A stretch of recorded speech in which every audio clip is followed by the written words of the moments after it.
बिस्मिल्लाहिर्रहमानिर्रहीम। आज का हमारा टॉपिक है हाउ सेल्स कन्वर्ट एनर्जी।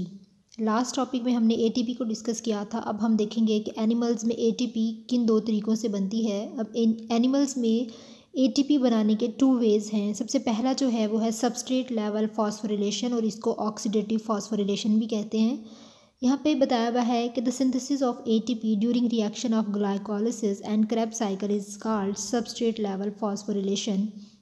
यानी कि जो एटीपी की सिंथेसिस होती है ग्लाइकोलाइसिस और क्रेब्स साइकिल के रिएक्शन के दौरान, उसको हम कहते हैं सबस्ट्रेट लेवल फॉस्फोरिलेशन। यानी कि यहाँ पे एटीपी जो है वो बनता है एडीपी और फॉस्फेट के मालिक्यूल से। एडीपी और फॉस्फेट का मालिक्यूल मिलता है और क्या बना देता है, एक एटीपी बना देता है। ठीक है, इसी तरह एटीपी को ब्रेक करते हैं और एटीपी दोबारा से एक टूट जाता है और क्या बना देता है, एडीपी और फॉस्फेट मालिक्यूल बना देता है। और इसके लिए हमें एक एनर्जी की ज़रूरत होती है जिसको हम कह रहे हैं इनपुट एनर्जी। और ये जो रिएक्शन है ये एक्सर्गोनिक रिएक्शन है कि इसमें एनर्जी रिलीज़ होती है।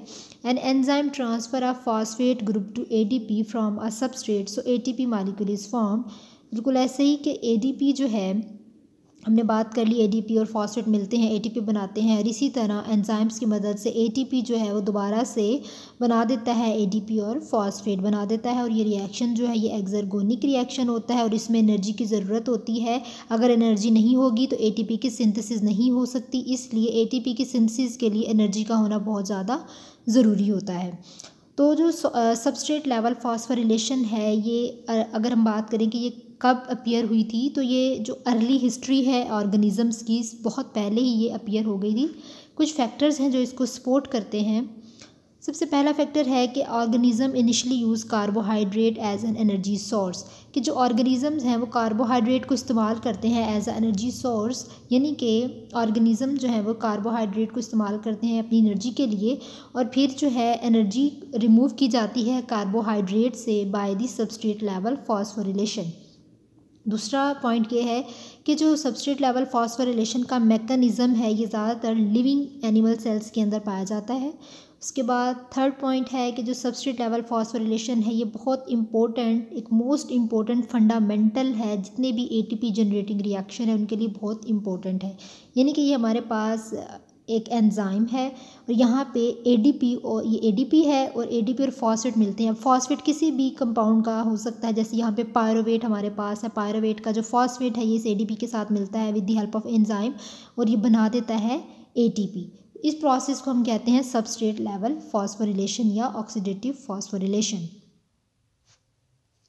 नेक्स्ट केमियोस्मोसिस, जो शॉर्ट क्वेश्चन में आपसे पूछा जा सकता है। केमियोस्मोसिस हम कहते हैं the coupling reaction in which synthesis of ATP molecule takes during movement of H positive across an H positive gradient is called chemiosmosis। ठीक है, अब यहाँ पे केमियो का क्या मतलब होता है, केमियो हम कहते हैं आयंस को, और ऑस्मोसिस की उनकी मूवमेंट हो रही होती है। ठीक है, तो यहाँ पे ऑस्मोसिस में हम सिलेक्टिवली परमिएबल मेम्ब्रेन की भी बात करते हैं। तो यहाँ पे जो आयंस की मूवमेंट है, यानी कि यहाँ पे आयंस की हमने बात की, तो यहाँ पे जो मूवमेंट होगी वो होगी हाइड्रोजन की। अब हाइड्रोजन की मूवमेंट होती है across an H positive gradient, यानी कि हमारे पास एक मेम्ब्रेन है, इसके क्रॉस जो है हाइड्रोजन यहाँ से अंदर जाते हैं, यहाँ से बाहर जाते हैं। तो इस तरह की जो मूवमेंट है, इस तरह का जो प्रोसेस होता है वो केमियोस्मोसिस है। और इसकी मूवमेंट के ज़रिए एटीपी जो है वो प्रोड्यूस होती है, एटीपी की सिंथेसिस होती है, और इस प्रोसेस को हम केमियोस्मोसिस कहते हैं।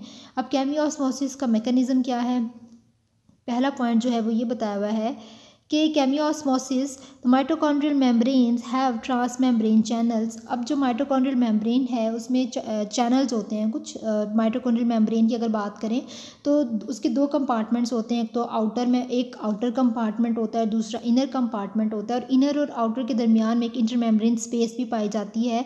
अब ये जो इनर कंपार्टमेंट है उसमें कुछ चैनल्स पाए जाते हैं, और उन चैनल्स का क्या काम होता है कि वो ऑक्सीडेशन रिडक्शन का काम करते हैं, इलेक्ट्रॉन प्रोटॉन को लूज़ करते हैं, प्रोटॉन्स को पंप करने का काम करते हैं। तो यहाँ पे जो प्रोटॉन्स हैं वो मूव करेंगे इनर कंपार्टमेंट से बाहर मूव करते हैं, और जब वो इनर कंपार्टमेंट से बाहर मूव करते हैं तो जब इनर कंपार्टमेंट से वो उन चैनल के ज़रिए आउटर कंपार्टमेंट में, और ये कंपार्टमेंट माइटोकॉन्ड्रिया के हैं, यानी कि इनर कंपार्टमेंट ऑफ माइटोकॉन्ड्रिया से वो आउटर कंपार्टमेंट ऑफ माइटोकॉन्ड्रिया में मूव करते हैं थ्रू दीज चैनल्स। तो इस जब फिर क्या होता है कि उसके जो इनर कंपार्टमेंट में हाइड्रोजन है वो कम हो जाता है, हाइड्रोजन यानी कि प्रोटॉन, और जो बाहर है वो ज़्यादा हो जाता है। फिर इसको बैलेंस करना होता है। फिर जब वो यहाँ से इनर से बाहर चले जाते हैं आउटर में, तो वो एक ग्रेडियंट बना देते हैं, उनके दरमियान में ग्रेडियंट बन जाता है, प्रोटॉन ग्रेडियंट जिसको हम कहते हैं। Electrical chemical proton gradient is established between outer and inner membrane. फिर क्या हुआ कि इलेक्ट्रिकल केमिकल प्रोटॉन ग्रेडियंट जो है वो एस्टैब्लिश हो जाता है आउटर और इनर मेम्ब्रेन के दरमियान में।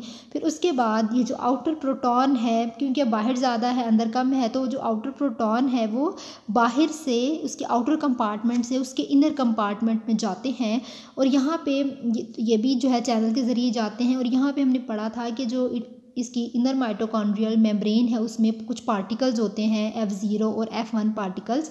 तो वो जो F0 और F1 पार्टिकल्स है उनकी मदद से जो प्रोटॉन है उसको आउटर कंपार्टमेंट से इनर कंपार्टमेंट में हम लेकर जाते हैं, ठीक है। Thus the proton moves down this gradient between outer and inner mitochondrial compartment. Their movement induces the formation of ATP from ADP and phosphate. An enzyme ATP synthetase control the synthesis of ATP. अब जब outer से inner में चले जाते हैं proton, तो वहाँ पे जाके जो F1 पार्टिकल्स होते हैं ना वो एक्टिव हो जाते हैं, और F1 पार्टिकल्स एक्टिवेट होते हैं तो ADP उसके इनर मेम्ब्रेन के अंदर पहले मौजूद थी और फॉस्फेट भी मौजूद है, तो वो ADP और फॉस्फेट मिलता है और क्या बना देता है, एक ATP बना देता है। और यहाँ पे जो एंजाइम इन्वॉल्व होता है वो है ATP सिंथेटेज। अब यहाँ पे देख लें थर्ड पॉइंट, इलेक्ट्रॉन्स ये कहाँ से लेते हैं इलेक्ट्रॉन, हम कोई भी फूड मालिक्यूल है उसमें हम कहते हैं केमिकल बॉन्ड्स हैं, तो वहाँ पे उस फूड मालिक्यूल के केमिकल बॉन्ड से इलेक्ट्रॉन हासिल करते हैं कोई भी ऑर्गेनिज्म, और उसके बाद वो इलेक्ट्रॉन जो है वो रिमूव करते हैं, कोई भी फ्री ऑक्सीजन जितनी उनको ज़रूरत होती है वो ले लेते हैं, बाकी रिमूव कर देते हैं।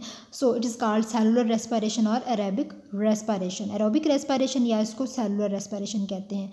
एरोबिक रेस्पिरेशन क्या होती है कि oxidation of food molecules to obtain energy, किसी भी फूड मॉलिक्यूल की ऑक्सीडेशन की जाती है एनर्जी हासिल करने के लिए। अब ये जो डायग्राम दिखाई हुई है यहाँ पे ये केमियोस्मोसिस की है कि ये हमारे पास इनर कंपार्टमेंट है माइटोकॉन्ड्रिया का, ये आउटर कंपार्टमेंट है, उसके दरमियान में ये इंटरमेम्ब्रेन स्पेस होती है, इनर और आउटर के दरमियान में इंटर मेम्ब्रेन जो है स्पेस पाई जाती है।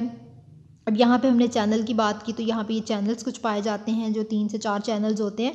अब यहाँ से क्या होता है कि पहले इनर कंपार्टमेंट से जो है ये जो प्रोटॉन है, ये प्रोटॉन जो है वो बाहर निकलते हैं, यहाँ पे जो NADH रिड्यूस होता है, इलेक्ट्रॉन जो है इलेक्ट्रॉन की हमने बात की थी कि वो अपने बॉन्ड्स फूड मॉलिक्यूल के बॉन्ड ब्रेक कर देते हैं, और फिर जो है प्रोटॉन्स जो है वो लूज़ होते हैं, तो फिर यहाँ से इनर कंपार्टमेंट से वो आउटर कंपार्टमेंट में आ जाते हैं, और फिर इनर में कम हो जाते हैं प्रोटॉन और आउटर में ज़्यादा हो जाते हैं। अब इसको बैलेंस रखना होता है, तो फिर वापस जो है इसकी कंसनट्रेशन यहाँ पे अब हायर हो गई है और अंदर लो हो गई है, तो फिर दोबारा से ये प्रोटॉन वापस इनर कंपार्टमेंट में चले जाते हैं, और यहाँ पर ये F1 पार्टिकल मौजूद होते हैं और F0 पार्टिकल्स भी मौजूद होते हैं। फिर जब इसके अंदर चले जाते हैं तो यहाँ पे एक एंजाइम है ATP सिंथेटेज, इसकी मदद से यहाँ पे ये ADP और जो है फॉस्फेट ये मिलते हैं और क्या बना देते हैं, ATP मॉलिक्यूल बना देते हैं, और ये जो सारा प्रोसेस है ये कहलाता है केमियोस्मोसिस, ठीक है। और यहाँ से अब हमने पढ़ लिया है केमियोस्मोसिस भी, और हमारा जो एंजाइम वाला चैप्टर है आज के लेक्चर में वो ख़त्म हो गया है। तो दोबारा से मैं थोड़ा सा आपको बता देती हूँ कि इनर कंपार्टमेंट है और एक माइटोकॉन्ड्रिया की बात कर रहे हैं, तो एक इनर कंपार्टमेंट है और एक आउटर कंपार्टमेंट है, और इनर और आउटर के दरमियान में इंटरमेम्ब्रेन स्पेस भी पाई जाती है। अब यहाँ पे इनर कंपार्टमेंट में यहाँ पे ग्लाइकोलाइसिस का प्रोसेस भी होता है, NADH की रिड्यूस होता है, यहाँ पे कुछ चैनल्स पाए जाते हैं, H पॉजिटिव यानी कि प्रोटॉन इसके इनर कंपार्टमेंट से इसके आउटर कंपार्टमेंट में मूव करता है, और जब इनर कंपार्टमेंट से आउटर में मूव करता है तो यहाँ पे एक ग्रेडियंट डेवलप हो जाता है, एक प्रोटॉन ग्रेडियंट डेवलप होता है। फिर इसके इनर में प्रोटॉन जो है वो कम है, बाहर ज़्यादा हो गई कंसनट्रेशन, तो फिर वापस इसके जो है मैट्रिक्स में इनर मैट्रिक्स में प्रोटॉन चले जाते हैं, और फिर यहाँ पर ADP और फॉस्फेट मिलते हैं और ATP बना देते हैं, किसकी मदद से, एक एंजाइम है जो इसको कंट्रोल करता है, और इस एंजाइम का नाम है ATP सिंथेटेज, और इस प्रोसेस को हम कहते हैं केमियोस्मोसिस।